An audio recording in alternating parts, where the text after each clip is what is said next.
Love has become a relevant thing in human life only because human emotion is a strong aspect of being human being.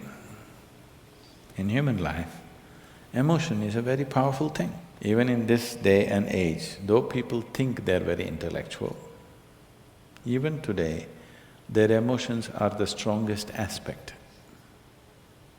Yes or no? It's the most intense aspect of their life. They claim they're intellectual, but their intellect is never so intense, but their emotions are intense. Maybe not love, maybe not compassion, but maybe anger, maybe irritation. These are all emotions. So emotion is a very important aspect of being human. Now we're only talking about what type of emotion do you want to have? Now do you have a mind? Do you have a mind? Yes. Would you want it to be sharp or dull? Huh? Why? It works better that way, isn't it? Similarly, if you have emotions, do you want to have sweet emotions or bitter emotions? Sweet emotions, it works better that way, isn't it? So love means just that. You have transformed your emotions into sweetness. Now I want to be in love without emotion. That's a very European idea.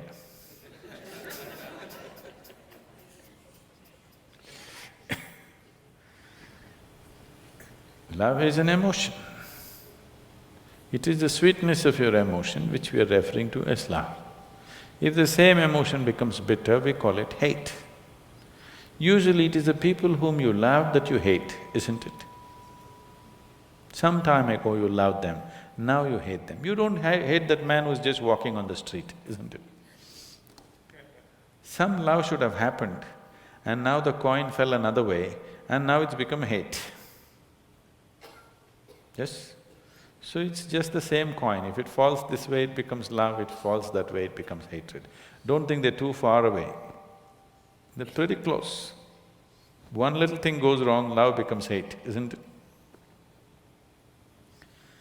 So, how to be in love without emotion? Love is an emotion. Now the choice is only, do you want your emotions to be sweet, pleasant or unpleasant emotions? That's your choice. It's an obvious choice, isn't it? But most people are keeping their emotions bitter most of the time. Bitterness need not necessarily mean they're in active hatred. They're in irritation, they're in agitation. They're in some kind of… fear is also an emotion, anxiety is an emotion. It is in some level of unpleasantness. If you make your emotions very pleasant, then life will be very pleasant.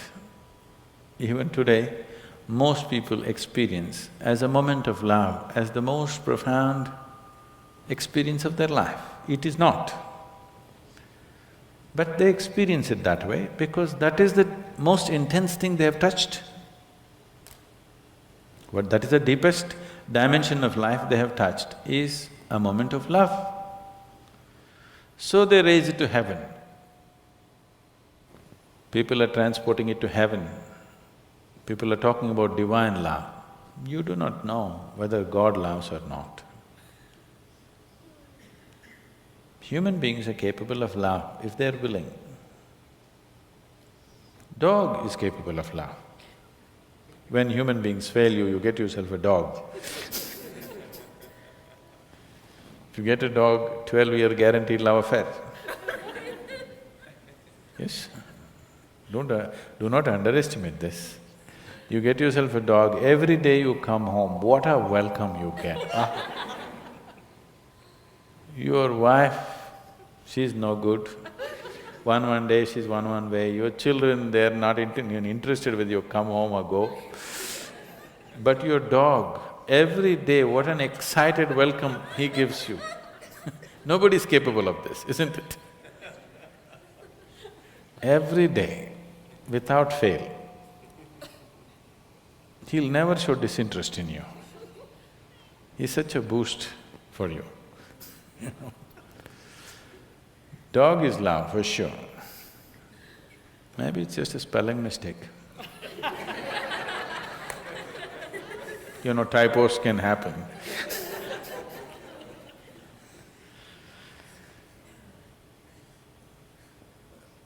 Now,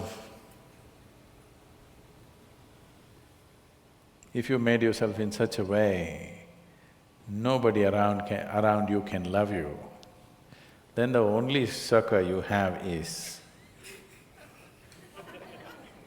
somebody must love you long distance from there. It's an unfortunate way to live.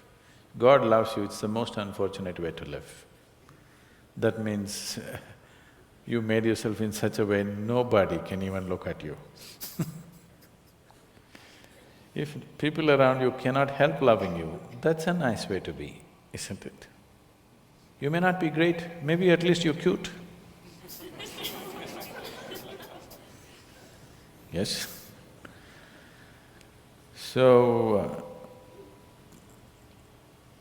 in yoga, we don't look at anything as love, hate, happiness, misery, we don't look at it that way. We just look at it this way. Do you want to be pleasant or unpleasant? If you become pleasant in your body, we call it health. If you become very pleasant, we call it pleasure. If your mind becomes pleasant, we call it peace. If it becomes very pleasant, we call it joy. If your emotions become pleasant, we call it love. If it becomes very pleasant, we call it compassion. If your very life energies become pleasant, we call this bliss. If it becomes very pleasant, we call it ecstasy. If your surroundings become pleasant, we call it success. So, the other names that you give are just leading to confusion. Should I be loving? You don't have to be loving. Just be pleasant in your body, pleasant in your mind, pleasant in your emotions, pleasant in your energies, you will be a wonderful being. If your emotions are pleasant, if somebody comes here, you can share that pleasantness with them. If your emotions are unpleasant, for sure you share that with people, isn't it? Yes or no? So you cannot do something that you are not. If this is feeling pleasant now, it will naturally be pleasant to everything. If this is feeling unpleasant right now, it will be nasty to everything. So instead of seeing how to make this pleasant, you want to be pleasant to somebody. That is being loving. You don't have to be loving. If everything within you has become pleasant, whatever is needed in that moment, you will do. If you need to say pleasant things, you will say that. If you need to say some hard things, you will say that. But without any unpleasantness in you, that's important, isn't it? If you'll have to fight a war, you'll fight it without any unpleasantness in you, that's important. Then you will do everything only to the extent it's necessary. You will not overdo anything. If you say, I love somebody, you will exaggerate things about the people whom you love. You will exaggerate good things about them. If you say, I hate somebody, you will exaggerate bad things about them. You'll never see anything the way it is. People go blind with things that they love, isn't it? They have no sense, they lose all their sense. If they hate also, they'll lose sense. If you like, you will lose sense. If you dislike, you will lose sense. The doorway of life is in being equanimous, that you're able to see everything just the way it is. Now you are pleasant to somebody not because somebody is nice. You're pleasant to somebody because you are pleasant, that's all. This is more guaranteed. It's a more guaranteed love affair, isn't it? You're being pleasant to somebody because you're pleasant. If I am being pleasant to you because you are nice, tomorrow if you're not so nice, something else will happen, isn't it? If you mortgage your pleasantness to something outside of you being pleasant or unpleasant is only by chance. Keeping this one pleasant is your business. If this one is pleasant, with whatever it interacts, it will generate pleasantness. Now you have not managed to make this pleasant, you're trying to be pleasant to somebody, and that is subject to so many things. If you have to be pleasant, they have to be fixed the way you want them. And that's not possible. Nobody can be fixed the way you want them. You're not able to do that even with one person, isn't it? You cannot even fix one person the way you want them, forget about the whole world.